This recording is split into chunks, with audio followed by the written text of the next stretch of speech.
जब मुझे मेरी यूनिवर्सिटी की रिसर्च के लिए भारत के उत्तरांचल क्षेत्र के दूरदराज के गांवों में एबंडेंड इंस्टीट्यूशंस यानी बंद पड़े संस्थानों की लिस्ट बनानी थी, तब मुझे शिव नारायण इंटर कॉलेज का नाम मिला। एक स्कूल जो पिछले 38 सालों से बंद पड़ा था। किसी को नहीं पता था कि स्कूल क्यों बंद हुआ, लेकिन गांव वाले आज भी उसका नाम सुनते ही चुप हो जाते थे। मेरे अंदर का पत्रकार जाग उठा। मैं अकेले ही अपना सामान लेकर वहां पहुंच गया। स्कूल गांव से 3 किलोमीटर दूर एक ऊंची पहाड़ी पर था। चारों तरफ सिर्फ सन्नाटा और सूखे पत्तों की सरसराहट। स्कूल की दीवारों पर अब बेलें उग आई थीं और गेट पर झंग लगा हुआ था। लेकिन हैरानी की बात यह थी कि जब मैं गेट के पास पहुंचा तो उसने खुद ब खुद चरचराते हुए खुलने की आवाज दी। मैं थोड़ा चौंका, लेकिन अंदर चला गया। अंदर जाने के बाद पहली बात जो महसूस हुई वो थी हवा की स्थिरता। एक अजीब सा ठहराव, जैसे समय वहां थम गया हो। क्लासरूम के बोर्ड पर अब भी अधूरी चौक से लिखी हुई तारीख थी, 12 अगस्त 1986, और नीचे लिखा था, आज कोई नहीं बचेगा। मेरा माथा ठनका, लेकिन मैंने सोचा ये किसी बच्चे की शरारत रही होगी। मैंने अपने कैमरे से कुछ तस्वीरें खींची, लेकिन उनमें कुछ भी साफ नहीं आ रहा था, बस धुंधली छवियां, जैसे पीछे कोई खड़ा हो। फिर मैंने एक कमरे में कदम रखा जहां पुरानी टेबलें और टूटी कुर्सियां पड़ी थीं, और वहां अचानक मुझे बच्चे की हंसी सुनाई दी, बिल्कुल पास से, इतनी पास कि जैसे मेरे कान में कोई फुसफुसा रहा हो। मैंने घूम कर देखा, लेकिन कोई नहीं था। तभी एक कॉपी जमीन पर गिरी और उसमें लिखा था, अभी मत जाओ, पीरियड शुरू हुआ है। मेरी रूह कांप गई। मैं बाहर भागा, लेकिन दरवाजा खुद ब खुद बंद हो गया और उस पर लिखा हुआ दिखा, शिक्षा कभी खत्म नहीं होती। अब मेरा सिर घूमने लगा। तभी क्लासरूम में 4 कुर्सियां अपने आप खिसकने लगी, जैसे अदृश्य छात्र उन पर बैठ रहे हों, और एक धुंधली आकृति टीचर की डेस्क पर जा खड़ी हुई। उसने चौक उठाई और बोर्ड पर लिखा, नया छात्र आया है। और फिर उसने मेरी ओर देखा। उसकी आंखें थीं ही नहीं, बस काले गड्ढे थे और खून की धार उसमें से बह रही थी। मैं जोर से चीखा, लेकिन मेरी आवाज खुद ही दीवारों में समा गई। अब मुझे लगा कि मैं कोई सपना देख रहा हूं, लेकिन जब मैंने अपने मोबाइल की स्क्रीन देखी तो उस पर लिखा था, कक्षा में मोबाइल प्रतिबंधित है, और फोन जल गया। अब मुझे समझ आ गया कि यह कोई आम जगह नहीं है। मैं भागकर स्कूल की पुरानी लाइब्रेरी में छुपा। वहां बहुत पुरानी किताबें थीं। कुछ किताबें बिना शब्दों की थीं और कुछ में लहू से लिखी पंक्तियां।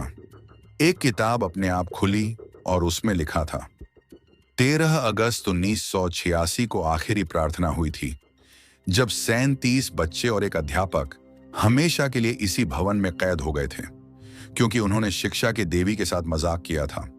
मुझे लगा कोई कहानी है, लेकिन फिर मुझे उन बच्चों की परछाइयां दिखने लगी। सबके चेहरे गले हुए, आंखें खाली, और उनकी एक ही पुकार, माँ बाप हमें भूल गए, अब तुझे कौन याद करेगा। मैं कांप गया। तभी मेरी नाक से खून बहने लगा और मेरी कलाई पर बच्चों के नाम खुद ब खुद उभरने लगे, जैसे किसी ने नाखून से गोदा हो। विकास, नीलू, सुधीर, कंचन। अब मुझे समझ आ गया कि ये आत्माएं मुझे छोड़ेंगी नहीं। तभी एक जोरदार आवाज आई, ध्यान दो, परीक्षा शुरू होने वाली है। और क्लासरूम की घंटी अपने आप बजने लगी। अब मुझे चारों ओर से किताबें उड़ती दिखीं। उनमें से एक किताब मेरे सिर से टकराई और मैं बेहोश हो गया। जब होश आया तो मैं एक बेंच पर बैठा था और एक टीचर, जो इंसान नहीं बल्कि एक कंकाल था, मेरे सामने सवाल पत्र थमा रहा था। लेकिन उसमें सवाल नहीं, सिर्फ एक लाइन थी, क्या तुम हमारे साथ रहोगे। मैंने ना में सिर हिलाया तो मेरी टेबल पर आग लग गई।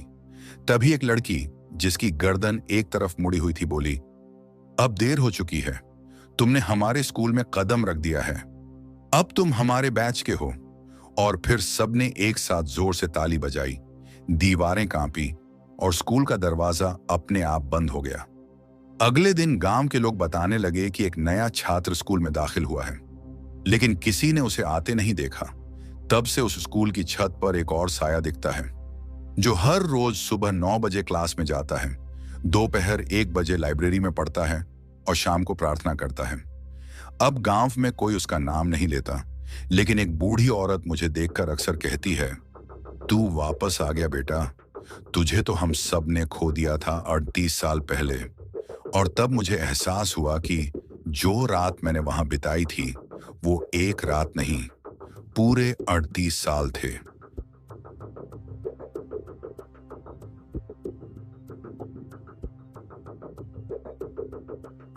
आप सभी का स्वागत है मेरे चैनल द लास्ट पेज में, जहां हम लाते हैं उन जगहों की कहानियां जिनके बारे में लोग कहते हैं वहां मत जाओ, लेकिन हम वहीं जाते हैं ताकि आप तक वो अनुभव ला सकें जो आपकी नींद, आपका चयन और शायद आपकी हिम्मत तक छीन लें। आज की कहानी जापान के दक्षिण में बसे उस गांव की है जहां समुद्र सिर्फ पानी नहीं, रूहों की चीखें बहा ले जाता है, और जहां एक कैमरे ने वो कैद कर लिया जिसे इंसान की आंखें नहीं देखनी चाहिए थीं। ओकिनावा द्वीप से थोड़ा पश्चिम में स्थित शिराहामा गांव के पास एक तट है जो कभी मछुआरों की पूजा और आत्मा शुद्धिकरण के लिए प्रसिद्ध हुआ करता था, लेकिन आज उसे लोग शिबुकी नो हामा यानी लहू का समुद्र कहते हैं।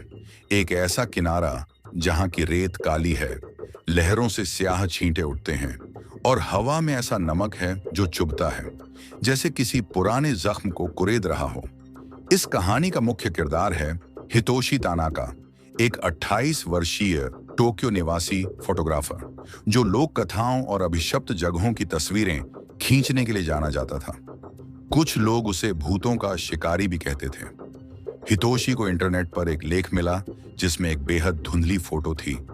उस फोटो में एक औरत झुकी हुई मुद्रा में टोरी गेट के पास खड़ी थी, समुद्र के सामने, बिना चेहरा दिखाए। नीचे लिखा था, किसी को न देखना और खुद को भूल जाओ। हितोशी के लिए ये एक आम अफवाह जैसी लगी, लेकिन उसके भीतर का एक्सप्लोरर जाग गया।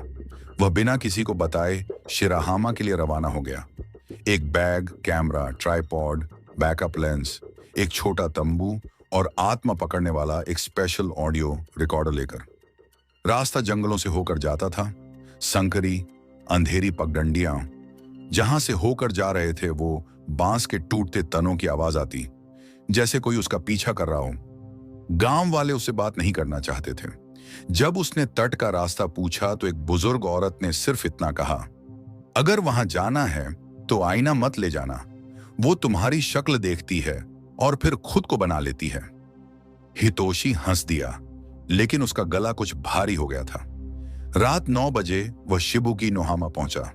आसमान में बादल थे, लेकिन चांद की रोशनी टूटे हुए टोरी गेट को इस तरह रोशन कर रही थी जैसे किसी मंच का साइलेंट स्पॉटलाइट हो।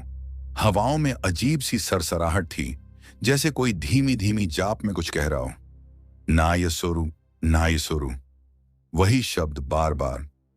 हितोशी ने कैमरा सेट किया, लेकिन जैसे ही उसने गेट की पहली तस्वीर ली, कैमरे की स्क्रीन पर एक आकृति झलक गई। एक लंबे बालों वाली औरत, सफेद किमोनो में, जिसके चेहरे पर ना आंखें थीं ना नाक, बस एक बारीक कट की तरह सिला हुआ चेहरा। कैमरा हैंग हो गया। फिर समुद्र से एक अजीब सी गंध उठने लगी, लोहे जैसी, गीले खून की।